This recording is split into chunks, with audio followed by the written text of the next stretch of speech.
Hi ಎಲ್ರಿಗೂ ನಮಸ್ಕಾರ. Share market in Kannada ಚಾನೆಲ್ಗೆ ನಿಮಗೆ ಸ್ವಾಗತ. ಫೆಬ್ರವರಿ 7ರ ಮಾರ್ಕೆಟ್ ಅಪ್ಡೇಟ್ನ ಅಬ್ಸರ್ವ್ ಮಾಡೋದಾದ್ರೆ ಮಾರ್ಕೆಟ್ನ ವೀಕ್ನೆಸ್ ಇವತ್ತು ಕೂಡ ಕಂಟಿನ್ಯೂ ಆಗಿದೆ. ನಿಫ್ಟಿಯಲ್ಲಿ 43 ಪಾಯಿಂಟ್ಗಳ ಕರೆಕ್ಷನ್ ನೋಡೋದಕ್ಕೆ ಸಿಕ್ತು. 23,560ರ ಅರೌಂಡಲ್ಲಿ ನಿಫ್ಟಿ ಕ್ಲೋಸಿಂಗ್ ಅನ್ನು ಕೊಟ್ಟಿದೆ. ಸೊ 23,500 ಮೇಜರ್ ಸಪೋರ್ಟ್ ಆಗಿರುತ್ತೆ.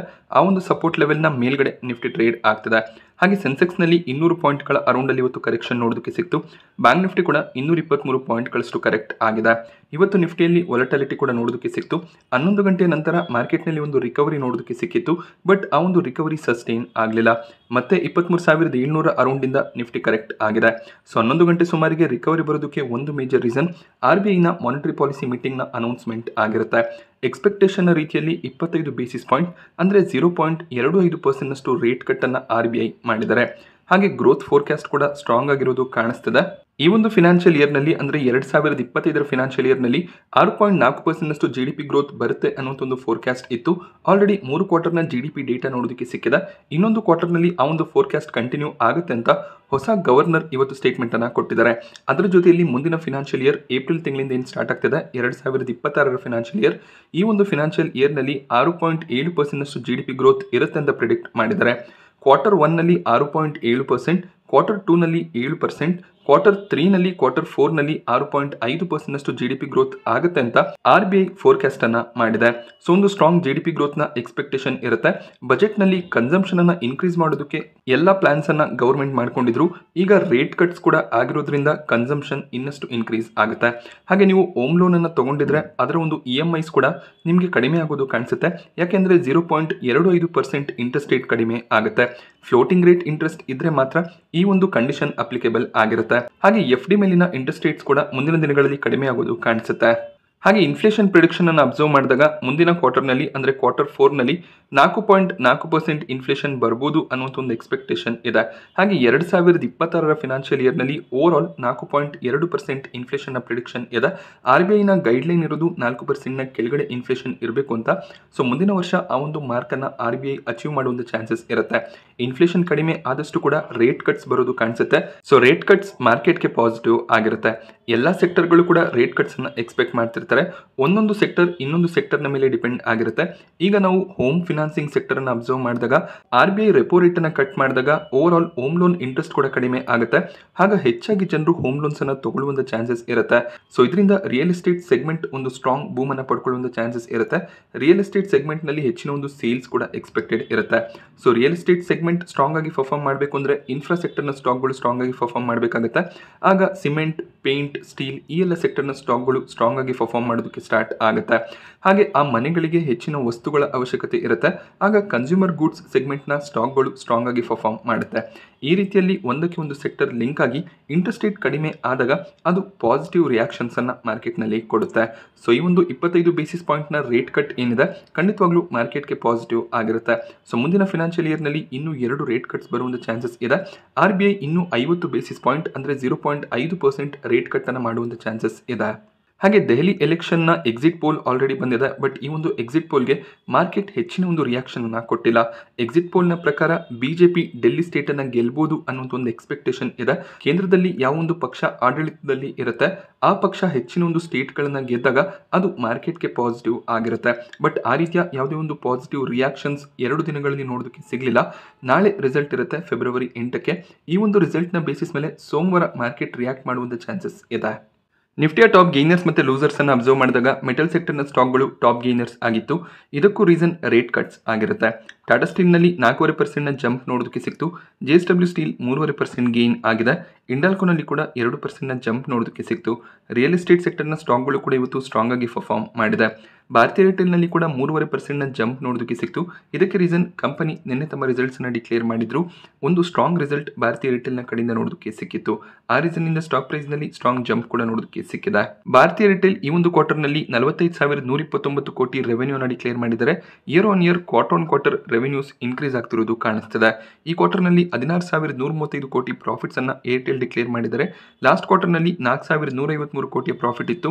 ಡಿಸೆಂಬರ್ 2023ರಲ್ಲಿ 2,876 ಕೋಟಿ ಪ್ರಾಫಿಟ್ಸ್ ಅನ್ನು ಡಿಕ್ಲೇರ್ ಮಾಡಿದ್ರು. ಸೊ ಈ ಒಂದು ಸ್ಟ್ರಾಂಗ್ ಜಂಪ್ ಬರೋದಕ್ಕೆ ಮೇಜರ್ ರೀಸನ್ ಅದರ್ ಇನ್ಕಮ್ ಆಗಿರುತ್ತೆ. 9,675 ಕೋಟಿ ಅದರ್ ಇನ್ಕಮನ್ನು ಡಿಕ್ಲೇರ್ ಮಾಡಿದ್ದಾರೆ. ಲಾಸ್ಟ್ ಕ್ವಾರ್ಟರ್ಗಳಲ್ಲಿ ನೀವು ಅಬ್ಸರ್ವ್ ಮಾಡಿದಾಗ ಅಷ್ಟು ಅದರ್ ಇನ್ಕಮ್ಸ್ ನಮಗೆ ನೋಡೋದಕ್ಕೆ ಸಿಗೋದಿಲ್ಲ. ಈ ಒಂದು ಕ್ವಾರ್ಟರ್ನಲ್ಲಿ ಅಡಿಷನಲ್ 7,546 ಕೋಟಿಯ ಇನ್ಕಮ್ ಈ ಕಂಪನಿಗೆ ಬಂದಿದೆ. ಆ ರೀಸನ್ನಿಂದ ಪ್ರಾಫಿಟ್ನಲ್ಲಿ ಸ್ಟ್ರಾಂಗ್ ಜಂಪ್ ನೋಡೋದಕ್ಕೆ ಸಿಗ್ತದೆ. ಬ್ರೋಕರೇಜ್ಗಳು ಪ್ರೆಡಿಕ್ಟ್ ಮಾಡಿದ್ದು 5,039 ಕೋಟಿಯ ಪ್ರಾಫಿಟ್ಸ್ ಬರ್ಬೋದು ಅಂತ. ಭಾರತೀಯ ಏರ್ಟೆಲ್ನಲ್ಲಿ 7,000 ಕೋಟಿಯ ಅಡಿಷನಲ್ ಇನ್ಕಮ್ ಇದ್ರೂ ಕೂಡ ಬ್ರೋಕರೇಜ್ಗಳ ಎಸ್ಟಿಮೇಷನ್ಸ್ ಏನಿತ್ತು ಅದಕ್ಕಿಂತ ಒಂದು ಸ್ಟ್ರಾಂಗ್ ರಿಸಲ್ಟ್ ಬರ್ತಿರೋದು ಕಾಣಿಸ್ತದೆ. ಹಾಗೆ ಭಾರತೀಯ ಏರ್ಟೆಲ್ನ ಆವರೇಜ್ ರೆವೆನ್ಯೂ ಪರ್ ಯೂಸರ್ ಕೂಡ ಇನ್ಕ್ರೀಸ್ ಆಗಿದೆ. 245 ರೂಪಾಯಿಯ ಆವರೇಜ್ ರೆವೆನ್ಯೂ ಪರ್ ಯೂಸರ್ ಅನ್ನು ಡಿಕ್ಲೇರ್ ಮಾಡಿದ್ದಾರೆ. ಅಂದರೆ ಪ್ರತಿಯೊಬ್ಬ ಏರ್ಟೆಲ್ ಯೂಸರ್ನಿಂದ ಪ್ರತಿ ತಿಂಗಳು 245 ರೂಪಾಯಿಯಷ್ಟು ಅಮೌಂಟ್ ಅನ್ನು ಏರ್ಟೆಲ್ ಜನರೇಟ್ ಮಾಡ್ತಾರೆ. ಸೊ 1 ವರ್ಷದ ಹಿಂದೆ MD ಒಂದು ಸ್ಟೇಟ್ಮೆಂಟ್ ಅನ್ನು ಕೊಟ್ಟಿದ್ರು, ಆವರೇಜ್ ರೆವೆನ್ಯೂ ಪರ್ ಯೂಸರ್ ಅನ್ನ 300 ರೂಪಾಯಿಗೆ ತಗೊಂಡು ಹೋಗೋದು ನಮ್ಮ ಒಂದು ಗುರಿ ಆಗಿರುತ್ತೆ ಅಂತ. ಆ ರೀತಿಯಲ್ಲಿ ಆದ್ರೆ ಏರ್ಟೆಲ್ನ ರೆವೆನ್ಯೂಸ್ ಇನ್ನಷ್ಟು ಸ್ಟ್ರಾಂಗ್ ಆಗಿ ಗ್ರೋ ಆಗುವಂತ ಚಾನ್ಸಸ್ ಇರುತ್ತೆ. ಈ ಒಂದು ರಿಸಲ್ಟ್ ನಂತರ ಬ್ರೋಕರೇಜ್ಗಳು ತಮ್ಮ ಟಾರ್ಗೆಟ್ಸ್ ಗಳನ್ನು ಕೂಡ ಕೊಟ್ಟಿದ್ದಾರೆ. Morgan Stanley equal weight rating ಅನ್ನು ಕೊಟ್ಟಿದ್ದು 1,650 ಟಾರ್ಗೆಟ್ ಪ್ರೈಸ್ ಅನ್ನು ಕೊಟ್ಟಿದ್ದಾರೆ. HSBC ಕಡೆಯಿಂದ ಬೈ ರೆಕಮೆಂಡೇಶನ್ ಇದೆ. 1,940 ಟಾರ್ಗೆಟ್ ಪ್ರೈಸ್ ನೋಡೋದಕ್ಕೆ ಸಿಗುತ್ತೆ. CLSA ಕೂಡ ಔಟ್ ಪರ್ಫಾರ್ಮ್ ರೇಟಿಂಗ್ ಅನ್ನು ಕೊಟ್ಟಿದ್ದು 1,860 ಟಾರ್ಗೆಟ್ ಪ್ರೈಸ್ ಅನ್ನು ಕೊಡ್ತಾ ಇದ್ದಾರೆ. ಹಾಗೆ ಟ್ರೆಂಟ್ ನಲ್ಲಿ ಕೂಡ 3.5% ಅರೌಂಡ್ ಅಲ್ಲಿ ಜಂಪ್ ನೋಡೋದಕ್ಕೆ ಸಿಕ್ತು. ಟ್ರೆಂಟ್ ಕೂಡ ನಿನ್ನೆ ತಮ್ಮ Q3 ರಿಸಲ್ಟ್ ಅನ್ನು ಡಿಕ್ಲೇರ್ ಮಾಡಿದ್ರು. ಸೊ ಬ್ರೋಕರೇಜ್ಗಳ ಎಕ್ಸ್ಪೆಕ್ಟೇಷನ್ಸ್ಗಿಂತ ಒಂದು ಸ್ಟ್ರಾಂಗ್ ರಿಸಲ್ಟ್ ಟ್ರೆಂಟ್ನ ಕಡೆಯಿಂದ ಬಂದಿತ್ತು. ಬಟ್ ಇವರು ಸ್ಟೋರ್ ಆಗ್ರಿಗೇಷನ್ ಅನ್ನ ಮಾಡ್ತೀವಿ, ಅಂದರೆ ಸಣ್ಣ ಸ್ಟೋರ್ಗಳನ್ನ ಇನ್ನು ದೊಡ್ಡ ಮಟ್ಟಕ್ಕೆ ತಗೊಂಡು ಹೋಗ್ತೀವಿ ಅಂತ ಹೇಳಿದ್ರು. ಅದರಿಂದ ಅಡಿಷನಲ್ ಕೆಪೆಕ್ಸ್ ಬರ್ಬೋದು ಅಂತ ಸ್ಟಾಕ್ ಪ್ರೈಸ್ನಲ್ಲಿ ನಿನ್ನೆ ವೀಕ್ನೆಸ್ ನೋಡೋದಕ್ಕೆ ಸಿಕ್ಕಿತ್ತು. ಬಟ್ ಇವತ್ತು ಸ್ಟಾಕ್ ರಿಕವರ್ ಆಗಿದೆ. ಟ್ರೆಂಡ್ ಸ್ಟಾಕ್ ಅನ್ನ ಮೋತಿಲಾಲ್ ಓಸ್ವಾಲ್ ಕವರ್ ಮಾಡಿ 7,350 ಟಾರ್ಗೆಟ್ ಪ್ರೈಸ್ ಅನ್ನ ಕೊಟ್ಟಿದ್ದಾರೆ. ಟಾರ್ಗೆಟ್ ಕಟ್ ಆಗ್ತಿರೋದು ಕಾಣಿಸ್ತದೆ. ಅದೇ ರೀತಿಯಲ್ಲಿ ನೋವಾಮಾ ಕೂಡ ಈ ಒಂದು ಸ್ಟಾಕ್ ಅನ್ನ ಕವರ್ ಮಾಡಿ 6,662 ಟಾರ್ಗೆಟ್ ಪ್ರೈಸ್ ಅನ್ನ ಕೊಡ್ತಾ ಇದ್ದಾರೆ. ಈ ಮುಂಚೆ 7,475 ಟಾರ್ಗೆಟ್ ಪ್ರೈಸ್ ಇತ್ತು. ಸಿಟಿ ಕೂಡ ಅಷ್ಟೇ ತಮ್ಮ ಟಾರ್ಗೆಟ್ ಅನ್ನ ಕಟ್ ಮಾಡಿದರೆ 7,800 ಟಾರ್ಗೆಟ್ ಪ್ರೈಸ್ ಈಗ ನೋಡೋದಕ್ಕೆ ಸಿಗುತ್ತೆ. ಮುಂಚೆ ಇದು 9,350 ಇತ್ತು. ಹಾಗೆ ಬರ್ನ್ಸ್ಟೈನ್ ಕೂಡ ಅಷ್ಟೇ ಈ ಮುಂಚೆ 8,100 ಇದ್ದ ಟಾರ್ಗೆಟ್ ಅನ್ನ 6,900ಕ್ಕೆ ಡೌನ್ ಗ್ರೇಡ್ ಮಾಡಿದ್ದಾರೆ. ಸೊ ಆಲ್ಮೋಸ್ಟ್ ಎಲ್ಲ ಬ್ರೋಕರೇಜ್ಗಳ ಕಡೆಯಿಂದ ಟ್ರೆಂಡ್ ಡೌನ್ ಗ್ರೇಡ್ ಆಗ್ತಿರೋದು ಕಾಣಿಸ್ತದೆ. ಬಟ್ ಎಲ್ಲ ಬ್ರೋಕರೇಜ್ಗಳು ಟ್ರೆಂಡ್ ಈಗೇನು ಪ್ರೈಸ್ನಲ್ಲಿ ಟ್ರೇಡ್ ಆಗ್ತಿದೆ ಅದಕ್ಕಿಂತ ಹೆಚ್ಚಿನ ಒಂದು ಟಾರ್ಗೆಟ್ಸ್ಗಳನ್ನೇ ಕೊಟ್ಟಿದ್ದಾರೆ. ಟಾರ್ಗೆಟ್ ಸ್ವಲ್ಪ ಡೌನ್ ಗ್ರೇಡ್ ಆಗಿದೆ, ಬಟ್ ಸ್ಟಿಲ್ 7,000ವರೆಗೂ ಟ್ರೆಂಡ್ ಹೋಗುವಂಥ ಚಾನ್ಸಸ್ ಇದೆ ಅನ್ನೋದು ಬ್ರೋಕರೇಜ್ಗಳ ವ್ಯೂ ಆಗಿದೆ. ಟಾಪ್ ಲೂಸರ್ ಲಿಸ್ಟ್ನಲ್ಲಿ ONGC ನೋಡೋದಕ್ಕೆ ಸಿಕ್ತು. 3% ಕರೆಕ್ಷನ್ ONGCಯಲ್ಲಿ ನೋಡೋದಕ್ಕೆ ಸಿಕ್ಕಿದೆ. ITC ಕೂಡ ಇವತ್ತು 2.5% ಕರೆಕ್ಟ್ ಆಗಿದೆ. ನಿನ್ನೆ ITC ಕೂಡ ತಮ್ಮ ರಿಸಲ್ಟ್ಸ್ ಅನ್ನು ಡಿಕ್ಲೇರ್ ಮಾಡಿದ್ರು. ITCR ರೆವೆನ್ಯೂ 17,053 ಕೋಟಿಯಷ್ಟು ಡಿಕ್ಲೇರ್ ಆಗಿದೆ. Year on year revenues increase ಆಗಿದೆ, ಬಟ್ ಕ್ವಾರ್ಟರ್ ರೆವೆನ್ಯೂ ಫಾಲ್ ಆಗ್ತದೆ. ITCಯ ಹೋಟೆಲ್ ಬಿಸ್ನೆಸ್ ಕೂಡ ಡಿಮರ್ಜ್ ಆಗಿದೆ. ಹಾಗೆ 5,638 ಕೋಟಿ ಪ್ರಾಫಿಟ್ಸ್ ಅನ್ನು ಡಿಕ್ಲೇರ್ ಮಾಡಿದ್ದಾರೆ. ಲಾಸ್ಟ್ ಕ್ವಾರ್ಟರ್ ಹಾಗೆ ಲಾಸ್ಟ್ ಇಯರ್ಗೆ ಕಂಪೇರ್ ಮಾಡಿದಾಗ ಪ್ರಾಫಿಟ್ನಲ್ಲಿ ಒಂದು ಸ್ಟ್ರಾಂಗ್ ಗ್ರೋತ್ ಇದೆ. ಬಟ್ ಇವತ್ತು ಸ್ಟಾಕ್ ಪ್ರೈಸ್ನಲ್ಲಿ ವೀಕ್ನೆಸ್ ನೋಡೋದಕ್ಕೆ ಸಿಕ್ತು. ಸೊ ನೋವಾಮಾ ಕಡೆಯಿಂದ ಇನ್ನೂ ಕೂಡ ಬೈ ರೆಕಮೆಂಡೇಶನ್ ಇದೆ. 571 ಟಾರ್ಗೆಟ್ ಪ್ರೈಸ್ ಅನ್ನು ಕೊಡ್ತಾ ಇದ್ದಾರೆ. ಮಾರ್ಗನ್ ಸ್ಟ್ಯಾನ್ಲಿ ಕೂಡ ಅಷ್ಟೇ ಓವರ್ ವೇಟ್ ರೇಟಿಂಗ್ ಅನ್ನು ಕೊಟ್ಟಿದ್ದು 578 ಟಾರ್ಗೆಟ್ ಪ್ರೈಸ್ ಅನ್ನು ಕೊಟ್ಟಿದ್ದಾರೆ. 505 ಟಾರ್ಗೆಟ್ ಪ್ರೈಸ್ ಅನ್ನು JP ಮಾರ್ಗನ್ ಕೊಟ್ಟಿದ್ದಾರೆ. ಹಾಗೆ ಸೆಗ್ಮೆಂಟ್ ವೈಸ್ ನಾವು ಅಬ್ಸರ್ವ್ ಮಾಡಿದಾಗ ಸಿಗರೆಟ್ ಬಿಸ್ನೆಸ್ ಸ್ಟ್ರಾಂಗ್ ಆಗಿ ಪರ್ಫಾರ್ಮ್ ಮಾಡ್ತಿರೋದು ಕಾಣಿಸ್ತಿದೆ. ಒಳ್ಳೆ ಒಂದು ರೆವೆನ್ಯೂ ಗ್ರೋತ್ ಸಿಗರೆಟ್ ಸೆಗ್ಮೆಂಟ್ ನಿಂದ ಬಂದಿದೆ. 6 ರೂಪಾಯಿಯ ಡಿವಿಡೆಂಡ್ ಅನ್ನ ITC ಡಿಕ್ಲೇರ್ ಮಾಡಿದ್ದಾರೆ. ಈ ಒಂದು ಡಿವಿಡೆಂಡ್ಗೆ ರೆಕಾರ್ಡ್ ಡೇಟ್ 12 ಫೆಬ್ರವರಿ ಆಗಿರುತ್ತೆ. 12 ಫೆಬ್ರವರಿ ಒಳಗಡೆ ನೀವು ಶೇರ್ಸ್ಗಳನ್ನು ಬೈ ಮಾಡಿಕೊಂಡು ನಿಮ್ಮ ಡಿಮ್ಯಾಟ್ ಅಕೌಂಟ್ನಲ್ಲಿ ಶೇರ್ಸ್ ಇದ್ರೆ 6ರಿಂದ 8 ಮಾರ್ಚ್ನ ಒಳಗಡೆ ಡಿವಿಡೆಂಡ್ ನಿಮಗೆ ಕ್ರೆಡಿಟ್ ಆಗುತ್ತೆ. ಹಾಗೆ SBIನಲ್ಲಿ ಕೂಡ 2% ಕರೆಕ್ಷನ್ ಇವತ್ತು ನೋಡೋದಕ್ಕೆ ಸಿಕ್ಕಿದೆ. ಬ್ರಿಟಾನಿಯಾ ಕೂಡ 1.5%ಗೂ ಹೆಚ್ಚಾಗಿ ಕರೆಕ್ಟ್ ಆಗಿದೆ. ಬ್ರಿಟಾನಿಯಾ ಕೂಡ ನಿನ್ನೆ ತಮ್ಮ ರಿಸಲ್ಟ್ಸ್ ಅನ್ನು ಡಿಕ್ಲೇರ್ ಮಾಡಿದ್ರು. ಎಕ್ಸ್ಪೆಕ್ಟೇಷನ್ಸ್ಗಿಂತ ಒಳ್ಳೆ ಒಂದು ರಿಸಲ್ಟ್ ನೋಡೋದಕ್ಕೆ ಸಿಕ್ಕಿತ್ತು. ಹಾಗೆ Q3ನಲ್ಲಿ ಬ್ರಿಟಾನಿಯಾ ತಮ್ಮ ಪ್ರಾಡಕ್ಟ್ಸ್ಗಳ ಪ್ರೈಸ್ ಅನ್ನ 2% ಇನ್ಕ್ರೀಸ್ ಮಾಡಿರೋದ್ರಿಂದ ಒಳ್ಳೆ ಒಂದು ಪ್ರಾಫಿಟ್ಸ್ ನೋಡೋದಕ್ಕೆ ಸಿಕ್ಕಿದೆ. ಸೊ ಮುಂದೆ 2025 ಕೊನೆ ವೇಳೆಗೆ ಅಂದ್ರೆ ನೆಕ್ಸ್ಟ್ ಕ್ವಾರ್ಟರ್ನಲ್ಲಿ ಮತ್ತೆ 4ರಿಂದ 4.5% ಪ್ರೈಸ್ ಹೈಕ್ ಮಾಡ್ತೀವಿ ಅಂತ ಹೇಳ್ತಿದ್ದಾರೆ. ಇನ್ಪುಟ್ ಕಾಸ್ಟ್ ಇನ್ಕ್ರೀಸ್ ಆಗ್ತಿರೋದ್ರಿಂದ ಮಾರ್ಜಿನ್ ಅನ್ನು ಪ್ರೊಟೆಕ್ಟ್ ಮಾಡ್ಕೊಳ್ಳೋದಕ್ಕೆ ಪ್ರೈಸ್ ಹೈಕ್ ಮಾಡಬೇಕಾಗ್ಬೋದು ಅಂತ ಬ್ರಿಟಾನಿಯಾ ಹೇಳಿದ್ದಾರೆ. ಸೊ ಈ ರೀತಿಯ ಪ್ರೈಸ್ ಹೈಕ್ ಕಂಪನಿಗೆ ಪಾಸಿಟಿವ್ ಆಗಿರುತ್ತೆ. ಅವರ ಪ್ರಾಡಕ್ಟ್ಸ್ಗಳು ಪ್ರೈಸ್ ಹೈಕ್ ಆದರೂ ಕೂಡ ಸೇಲ್ ಆಗ್ತಾ ಹೋದರೆ ಅದು ಕಂಪನಿಗೆ ಪಾಸಿಟಿವ್ ಆಗುತ್ತೆ. ಪ್ರೈಸ್ ಜಾಸ್ತಿ ಆಗ್ತದೆ ಅಂತ ಕಸ್ಟಮರ್ಸ್ಗಳು ಬೇರೆ ಒಂದು ಪ್ರಾಡಕ್ಟ್ಸನ್ನು ಬೈ ಮಾಡ್ಕೊಳ್ಳೋದಕ್ಕೆ ಸ್ಟಾರ್ಟ್ ಮಾಡಿ ಇವರ ಸೇಲ್ಸ್ ಕಡಿಮೆ ಆದರೆ ಅದು ನೆಗೆಟಿವ್ ಇಂಪ್ಯಾಕ್ಟನ್ನು ತರುವಂಥ ಚಾನ್ಸಸ್ಗಳು ಕೂಡ ಇರುತ್ತೆ. ಬಟ್ ಇವತ್ತು ಬ್ರಿಟಾನಿಯಾ ನೆಗೆಟಿವ್ ಆಗಿ ಕ್ಲೋಸಿಂಗ್ ಅನ್ನು ಕೊಟ್ಟಿದೆ. ಓವರ್ ಆಲ್ ಪ್ರೈಸ್ ಹೈಕ್ ಮಾಡ್ತಿರೋದು ಬ್ರಿಟಾನಿಯಾಗೆ ಪಾಸಿಟಿವ್ ಆಗುತ್ತೆ. ಬಟ್ ಇವರು ಸೇಲ್ಸನ್ನು ಮೇಂಟೈನ್ ಮಾಡಬೇಕಾಗತ್ತೆ. ಕೊಚಿನ್ ಶಿಪ್ಯಾರ್ಡ್ ಸ್ಟಾಕ್ ಪ್ರೈಸ್ನಲ್ಲಿ 4% ಅರೌಂಡಲ್ಲಿ ಕರೆಕ್ಷನ್ ನೋಡೋದಕ್ಕೆ ಸಿಕ್ತು. ಕಂಪನಿ ಕ್ವಾರ್ಟರ್ನಲ್ಲಿ ಅಷ್ಟೊಳ್ಳೆ ರಿಸಲ್ಟ್ಸ್ ಅನ್ನು ಡಿಕ್ಲೇರ್ ಮಾಡಿಲ್ಲ.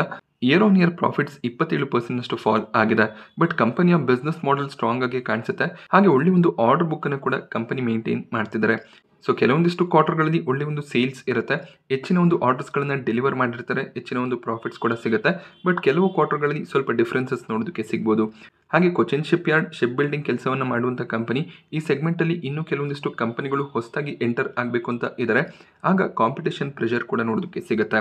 ಹಾಗೆ ಕೊಚಿನ್ ಶಿಪ್ ಯಾರ್ಡ್ ಸ್ಟಾಕನ್ನು ಕೋಟಕ್ ಇನ್ಸ್ಟಿಟ್ಯೂಷನಲ್ ಈಕ್ವಿಟೀಸ್ ಕವರ್ ಮಾಡಿ ಸೆಲ್ ರೇಟಿಂಗನ್ನು ಕೊಡ್ತಾ ಇದ್ದಾರೆ. ಈ ಮುಂಚೆ ಅವರು 800 ಟಾರ್ಗೆಟ್ ಪ್ರೈಸನ್ನು ಕೊಟ್ಟಿದ್ರು, ಅದನ್ನು 830ಕ್ಕೆ ಇನ್ಕ್ರೀಸ್ ಮಾಡಿದ್ದಾರೆ. ಬಟ್ ಸ್ಟಿಲ್ ಸೆಲ್ ರೆಕಮೆಂಡೇಶನ್ ಇದೆ. ಸೊ ಈ ಒಂದು ರಿಸಲ್ಟ್ ಬರೋದಕ್ಕೆ ಮುಂಚೆನೇ ಕೋಟಕ್ ಇನ್ಸ್ಟಿಟ್ಯೂಷನಲ್ ಈಕ್ವಿಟೀಸ್ ಟಾರ್ಗೆಟನ್ನು ಡೌನ್ ಗ್ರೇಡ್ ಮಾಡಿದ್ರು. ಇದಕ್ಕೆ ರೀಸನ್ ನೀವು ಸ್ಟಾಕ್ ಪ್ರೈಸನ್ನು ಅಬ್ಸರ್ವ್ ಮಾಡ್ಬೋದು, ಯಾವ ರೀತಿಯಲ್ಲಿ ಸ್ಟಾಕ್ ಪ್ರೈಸ್ನಲ್ಲಿ ಜಂಪ್ ಇದೆ ಅಂತ. ಸೊ 600-700 ರೂಪಾಯಿ ಅರೌಂಡಲ್ಲಿ ಟ್ರೇಡ್ ಆಗ್ತಿದ್ದಂಥ ಸ್ಟಾಕ್ 3000 ಅರೌಂಡಲ್ಲಿ ಟ್ರೇಡ್ ಆಗೋದಕ್ಕೆ ಸ್ಟಾರ್ಟ್ ಆಗಿದೆ. ಆ ರೀಸನ್ನಿಂದ ಕರೆಕ್ಷನ್ ಕೂಡ ನೋಡೋದಕ್ಕೆ ಸಿಕ್ಕಿದೆ. ಈಗ ಆಲ್ಮೋಸ್ಟ್ 50% ಕರೆಕ್ಷನ್ ಈ ಒಂದು ಸ್ಟಾಕ್ನಲ್ಲಿ ನೋಡೋದಕ್ಕೆ ಸಿಕ್ಕಿದೆ. ಇನ್ನೂ 40% ಸ್ಟಾಕ್ ಕರೆಕ್ಟ್ ಆಗುತ್ತೆ ಅಂತ ಕೋಟಕ್ ಇನ್ಸ್ಟಿಟ್ಯೂಷನಲ್ ಈಕ್ವಿಟೀಸ್ ಹೇಳಿದ್ದಾರೆ. ಬಟ್ ಅಷ್ಟು ಕರೆಕ್ಷನ್ನ ಎಕ್ಸ್ಪೆಕ್ಟೇಷನ್ ತುಂಬಾ ಕಡಿಮೆ ಇರುತ್ತೆ. ಇವರ ಆರ್ಡರ್ ಬುಕ್ ಸ್ಟ್ರಾಂಗ್ ಆಗಿದೆ, ಬಿಸ್ನೆಸ್ ಮಾಡೆಲ್ ಕೂಡ ಸ್ಟ್ರಾಂಗ್ ಆಗಿ ಇರೋದ್ರಿಂದ ಸ್ಟಾಕ್ ರಿಕವರ್ ಆಗುವಂಥ ಚಾನ್ಸಸ್ ಇದೆ. ಕೊಚಿನ್ ಶಿಪ್ ಯಾರ್ಡ್ನ ಕಾಂಪಿಟೇಟರ್ ಮ್ಯಾಸ್ಗಾನ್ ಡಾಕ್ ಕೂಡ ತಮ್ಮ ರಿಸಲ್ಟನ್ನು ಇವತ್ತು ಡಿಕ್ಲೇರ್ ಮಾಡಿದ್ರು. ಸ್ಟಾಕ್ 2% ಗೇನ್ನೊಂದಿಗೆ ಕ್ಲೋಸಿಂಗನ್ನು ಕೊಟ್ಟಿದೆ. ಒಳ್ಳೆ ಒಂದು ಪ್ರಾಫಿಟ್ ಗ್ರೋತ್ ನೋಡೋದಕ್ಕೆ ಸಿಕ್ತು. ಸೊ ಇವರ profits 29% year on year increase ಆಗಿದೆ. ಕ್ವಾರ್ಟರ್ ಆನ್ ಕ್ವಾರ್ಟರ್ ಕೂಡ ಪ್ರಾಫಿಟ್ನಲ್ಲಿ ಒಳ್ಳೆ ಒಂದು ಜಂಪ್ ನೋಡೋದಕ್ಕೆ ಸಿಗ್ತದೆ. ರೆವೆನ್ಯೂ ಕೂಡ 33% ಜಂಪ್ ಆಯಿತು. 807 ಕೋಟಿ ಪ್ರಾಫಿಟ್ಸನ್ನು ಈ ಒಂದು ಕ್ವಾರ್ಟರ್ನಲ್ಲಿ ಡಿಕ್ಲೇರ್ ಮಾಡಿದ್ದಾರೆ. ಲಾಸ್ಟ್ ಕ್ವಾರ್ಟರ್ನಲ್ಲಿ 585 ಕೋಟಿಯ ಪ್ರಾಫಿಟ್ಸ್ ಇತ್ತು. ಡಿಸೆಂಬರ್ 2023ರಲ್ಲಿ 627 ಕೋಟಿ ಪ್ರಾಫಿಟ್ಸನ್ನು ಡಿಕ್ಲೇರ್ ಮಾಡಿದರು. ಕೊಚಿನ್ ಶಿಪ್ ಯಾರ್ಡ್ಗೆ ಕಂಪೇರ್ ಮಾಡಿದಾಗ ಮ್ಯಾಸ್ಗಾನ್ ಡಾಕ್ನ ಪ್ರಾಫಿಟ್ಸ್ ಈ ಒಂದು ಕ್ವಾರ್ಟರ್ನಲ್ಲಿ ಸಾಕಷ್ಟು ಇನ್ಕ್ರೀಸ್ ಆಗಿದೆ. ಸೊ ಈಗ ಒಂದು ಕನ್ಫ್ಯೂಷನ್ ಇರ್ಬೋದು, ಕೊಚಿನ್ ಶಿಪ್ ಯಾರ್ಡ್ ಶೇರ್ಸ್ಗಳನ್ನು ಸೆಲ್ ಮಾಡಿ ಮ್ಯಾಸ್ಗಾನ್ ಡಾಕ್ ಶೇರ್ಸ್ಗಳನ್ನು ನಾನು ಬೈ ಮಾಡ್ಕೊಳ್ಳ ಅಂತ. ಸೊ ಅದೊಂದು ಮಿಸ್ಟೇಕ್ ಕೂಡ ಆಗ್ಬೋದು, ಯಾಕೆಂದರೆ ಮುಂದಿನ ಕ್ವಾರ್ಟರ್ನಲ್ಲಿ ಮ್ಯಾಸ್ಗಾನ್ ಡಾಕ್ನ ಪ್ರಾಫಿಟ್ಸ್ ಫಾಲ್ ಆಗಿ ಕೊಚಿನ್ ಶಿಪ್ ಯಾರ್ಡ್ನ ಪ್ರಾಫಿಟ್ಸ್ ಇನ್ಕ್ರೀಸ್ ಆಗ್ಬೋದು. ಸೊ ಆಗ ನೀವು ಮತ್ತೆ ಮ್ಯಾಸ್ಗಾನ್ ಡಾಕ್ ಶೇರ್ಸ್ಗಳನ್ನ ಸೆಲ್ ಮಾಡಿ ಕೊಚಿನ್ ಶಿಪ್ ಯಾರ್ಡನ್ನು ಬೈ ಮಾಡಿಕೊಂಡ್ರೆ ನೀವು ಆವ್ರೇಜನ್ನು ಕಳ್ಕೊಳ್ತಾ ಹೋಗ್ತೀರಾ. ಹಾಗೆ ನಿಮಗೆ ಲಾಸ್ ಕೂಡ ಆಗೋದಕ್ಕೆ ಸ್ಟಾರ್ಟ್ ಆಗುತ್ತೆ. ಕೊಚಿನ್ ಶಿಪ್ ಯಾರ್ಡ್ನಲ್ಲಿ ಯಾವುದೇ ರೀತಿಯ ಪ್ರಾಬ್ಲಮ್ಸ್ ಇಲ್ಲ. ಮೇ ಬಿ ಮುಂದಿನ ಕ್ವಾರ್ಟರ್ನಲ್ಲಿ ಒಂದು ಸ್ಟ್ರಾಂಗ್ ರಿಕವರಿ ಬರ್ಬೋದು. ಬಿಕಾಜಿ ಫುಡ್ ಸ್ಟಾಕ್ ಪ್ರೈಸ್ನಲ್ಲಿ 10% ಕರೆಕ್ಷನ್ ನೋಡೋದಕ್ಕೆ ಸಿಕ್ಕಿದೆ. ಇವರ ಪ್ರಾಫಿಟ್ಸ್ ಕೂಡ ಎಕ್ಸ್ಪೆಕ್ಟೇಷನ್ನ ರೀತಿಯಲ್ಲಿ ಗ್ರೋ ಆಗಲಿಲ್ಲ. ಈ ಒಂದು ಕ್ವಾರ್ಟರ್ನಲ್ಲಿ 39% ಪ್ರಾಫಿಟ್ ಫಾಲ್ ನೋಡೋದಕ್ಕೆ ಸಿಗ್ತದೆ. ಹಾಗೆ ಈ ಸ್ಟಾಕ್ ಕೂಡ ಅಷ್ಟೇ ಸ್ಟ್ರಾಂಗ್ ಆಗಿ ಗೇನ್ ಆಗಿತ್ತು. 1000 ರೂಪಾಯಿ ಅರೌಂಡಲ್ಲಿ ಟ್ರೇಡ್ ಆಗ್ತಿತ್ತು. 250 ಅರೌಂಡಲ್ಲಿ ಮಾರ್ಕೆಟ್ನಲ್ಲಿ ಲಿಸ್ಟ್ ಆದಂಥ ಕಂಪನಿ ಆ ಪ್ರೈಸ್ನಿಂದ 4 ಪಟ್ಟು ಜಂಪ್ ಆಗಿತ್ತು. ವ್ಯಾಲ್ಯೂಷನ್ ಕನ್ಸರ್ನ್ಸ್ ಇದ್ದೇ ಇರುತ್ತೆ. ಯಾವಾಗ ಕ್ವಾರ್ಟರ್ಲಿ ಪ್ರಾಫಿಟ್ಸ್ ಇನ್ಕ್ರೀಸ್ ಆಗೋದಿಲ್ಲ, ಹಾಗೆ ಮಾರ್ಕೆಟ್ನಲ್ಲಿ ವೀಕ್ನೆಸ್ ಇರುತ್ತೆ, ಆಗ ಹೈಯರ್ ಲೆವೆಲ್ನಿಂದ ಸಾಕಷ್ಟು ಕರೆಕ್ಷನ್ ಕೂಡ ಬರುತ್ತೆ. ಸೊ ಈಗ Q3 ರಿಸಲ್ಟ್ ಬಂತು. ಆ ಒಂದು ಸ್ಟ್ರಾಂಗ್ ಟ್ರಿಗರ್ನಿಂದ ಸ್ಟಾಕ್ ಪ್ರೈಸ್ನಲ್ಲಿ ವೀಕ್ನೆಸ್ ನೋಡೋದಕ್ಕೆ ಸಿಕ್ಕಿದೆ. ಹಾಗೆ ಇನ್ಫಿಬೀನ್ ಅವೆನ್ಯೂಸ್ ಇವತ್ತು ಪಾಸಿಟಿವ್ ಆಗಿ ಟ್ರೇಡ್ ಆಗಿದೆ. ಆಲ್ಮೋಸ್ಟ್ 1% ಗೇನ್ನೊಂದಿಗೆ ಟ್ರೇಡ್ ಆಗ್ತಿತ್ತು. ಸೊ ಇನ್ಫಿಬೀಮ್ ಅವೆನ್ಯೂಸ್ಗೆ NPCIನ ಕಡೆಯಿಂದ ಅಪ್ರೂವಲ್ ಸಿಕ್ಕಿದೆ. ಡಿಜಿಟಲ್ ಪೇಮೆಂಟ್ ಪಾರ್ಟ್ನರ್ ಆಗಿ ಇವರು ಕೆಲಸ ಮಾಡ್ಬೋದಾಗುತ್ತೆ. ಗೂಗಲ್ ಪೇ, ಫೋನ್ಪೇ, ಪೇಟಿಎಂ ಯಾವ ರೀತಿಯಲ್ಲಿ ಡಿಜಿಟಲ್ ಪೇಮೆಂಟ್ ಸರ್ವಿಸಸನ್ನು ಪ್ರೊವೈಡ್ ಮಾಡ್ತಾರೆ, ಅದೇ ರೀತಿಯಲ್ಲಿ ಇನ್ಫಿಬೀಮ್ ರೆಡಿಫ್ ಪೇ ಅನ್ನುವಂಥ ಒಂದು ಪೇಮೆಂಟ್ ಆಗ್ರಿಗೇಟರನ್ನು ಲಾಂಚ್ ಮಾಡುವಂಥ ಚಾನ್ಸಸ್ ಇದೆ. ಸೊ ಇದಕ್ಕೆ RBI ಮತ್ತು NPCIನ ಕಡೆಯಿಂದ ಅಪ್ರೂವಲ್ ಸಿಕ್ಕಿದೆ. ಈ ನ್ಯೂಸ್ ಇನ್ಫಿಬೀಮ್ ಅವೆನ್ಯೂಸ್ಗೆ ಪಾಸಿಟಿವ್ ಆಗಿರುತ್ತೆ. ಸೊನಾಟಾ ಸಾಫ್ಟ್ವೇರ್ಸ್ ಇದೊಂದು IT ಕಂಪನಿ ಆಗಿರುತ್ತೆ, ಸ್ಮಾಲ್ ಕ್ಯಾಪ್ IT ಕಂಪನಿ. ಈ ಒಂದು ಸ್ಟಾಕ್ ಕೂಡ ಅಷ್ಟೇ 2020-21 ಸಂದರ್ಭದಲ್ಲಿ ತುಂಬಾ ಗೇನ್ ಆಗಿತ್ತು. ಬಟ್ ಈಗ ಸ್ಟಾಕ್ ಪ್ರೈಸ್ನಲ್ಲಿ ಸಾಕಷ್ಟು ವೀಕ್ನೆಸ್ ನೋಡೋದಕ್ಕೆ ಸಿಗ್ತದೆ. ಈ ಒಂದು ಕ್ವಾರ್ಟರ್ನಲ್ಲಿ ಸ್ಟ್ರಾಂಗ್ ರಿಸಲ್ಟ್ಸ್ ನೋಡೋದಕ್ಕೆ ಸಿಗಲಿಲ್ಲ. ಹಾಗೆ ಇವರ ಕ್ಲೈಂಟ್ ಒಬ್ಬರು, ಅಂದರೆ ಇವ್ರಿಗೆ ಯಾರು ಪ್ರಾಜೆಕ್ಟ್ಸ್ಗಳನ್ನು ಕೊಡ್ತಿದ್ರು, ಅವರು ಕಾಂಟ್ರಾಕ್ಟನ್ನು ಎಂಡ್ ಮಾಡಿರೋದು ಕೂಡ ಮುಂದಿನ ಕ್ವಾರ್ಟರ್ಗಳಲ್ಲಿ ರೆವೆನ್ಯೂ ಫಾಲ್ ಆಗೋದಕ್ಕೆ ಕಾರಣ ಆಗ್ಬೋದು ಅಂತ ಇನ್ವೆಸ್ಟರ್ಸ್ಗಳು ಪ್ರಾಫಿಟ್ ಬುಕ್ಕಿಂಗನ್ನು ಮಾಡ್ಕೊಂಡಿದ್ದಾರೆ. ಸ್ಟಾಕ್ ಬೆಳಗಿನ ಸೆಷನಲ್ಲಿ 15-16% ಕರೆಕ್ಟ್ ಆಗಿತ್ತು. ಅದಾದಮೇಲೆ ಸ್ವಲ್ಪ ರಿಕವರಿ ಬಂದಿದೆ. ಇಂಡಸ್ ಟವರ್ ಸ್ಟಾಕ್ ಪ್ರೈಸ್ನಲ್ಲಿ 2% ಅರೌಂಡಲ್ಲಿ ಜಂಪ್ ನೋಡೋದಕ್ಕೆ ಸಿಕ್ತು. ಇವರು ಭಾರತಿ ಏರ್ಟೆಲ್, ಭಾರತಿ ಎಕ್ಸಾಕಾಮ್ನ ಟವರ್ಸನ್ನು ಬೈ ಮಾಡಬೇಕು ಅಂತ ಇದ್ದಾರೆ. ಇದಕ್ಕೆ ಭಾರತಿ ಏರ್ಟೆಲ್, ಭಾರತಿ ಎಕ್ಸಾವೇರ್ನ ಕಡೆಯಿಂದ ಆಲ್ರೆಡಿ ಅಪ್ರೂವಲ್ಸ್ಗಳು ಕೂಡ ಸಿಕ್ಕಿದೆ. ಸೊ ಇದು ಇಂಡಸ್ ಟವರ್ಗೆ ಪಾಸಿಟಿವ್ ಆಗಿರುತ್ತೆ. ಹಾಗೆ ಭಾರತದಲ್ಲಿ ಹೆಚ್ಚಿನ ಒಂದು ಟವರ್ಸ್ಗಳನ್ನು ಮೇಂಟೈನ್ ಮಾಡ್ತಿರುವಂಥ telecom infra company Indus towers ಆಗಿರ್ತಾರೆ. ಹಾಗೆ ಇಂಡಸ್ ಟವರ್ ಭಾರತಿ ಏರ್ಟೆಲ್ನ ಸಬ್ಸಿಡರಿ ಕಂಪನಿ ಕೂಡ ಆಗಿದೆ. ಯಾಕೆಂದರೆ ಭಾರತಿ ಏರ್ಟೆಲ್ ಇಂಡಸ್ ಟವರ್ನಲ್ಲಿ 50%ಗೂ ಹೆಚ್ಚಿನ ಒಂದು ಹೋಲ್ಡಿಂಗನ್ನು ಹೊಂದಿದ್ದಾರೆ. ಇವತ್ತಿನ FII DII ಆಕ್ಟಿವಿಟಿಯನ್ನು ಅಬ್ಸರ್ವ್ ಮಾಡಿದಾಗ FIIs ಕಡೆಯಿಂದ ನೆಟ್ ಸೆಲ್ಲಿಂಗ್ ಕಾಣಿಸ್ತಿದೆ. ಬಟ್ ನೆಟ್ ಸೆಲ್ಲಿಂಗ್ ಸ್ವಲ್ಪ ಕಡಿಮೆ ಆಗಿದೆ. 470 ಕೋಟಿಯ ನೆಟ್ ಸೆಲ್ಲಿಂಗ್ ನೋಡೋದಕ್ಕೆ ಸಿಕ್ತು. DIIs ಕಡೆಯಿಂದ ನೆಟ್ ಬೈಯಿಂಗ್ ಕಂಟಿನ್ಯೂ ಆಗ್ತದೆ. ಬಟ್ ನೆಟ್ ಬೈಯಿಂಗ್ ಅಮೌಂಟ್ ಕಡಿಮೆ ಆಗಿದೆ. 454 ಕೋಟಿ ಅಮೌಂಟ್ನ ನೆಟ್ ಬೈಯಿಂಗ್ ಕಾಣಿಸ್ತಿದೆ. ನಾನಿವತ್ತು ನಿಮಗೆ ಮಾರ್ಕೆಟ್ನ ಬಗ್ಗೆ ಕೊಟ್ಟಂಥ ಇನ್ಫಾರ್ಮೇಷನ್ ಇಷ್ಟ ಆದರೆ ವಿಡಿಯೋನ ಲೈಕ್ ಮಾಡಿ. ಹಾಗೆ ಇದೇ ರೀತಿಯ ಮಾರ್ಕೆಟ್ ಅಪ್ಡೇಟ್ಸ್ಗಳಿಗೋಸ್ಕರ ಚಾನಲ್ನ ಸಬ್ಸ್ಕ್ರೈಬ್ ಮಾಡ್ಕೊಳ್ಳಿ. Thank you friends.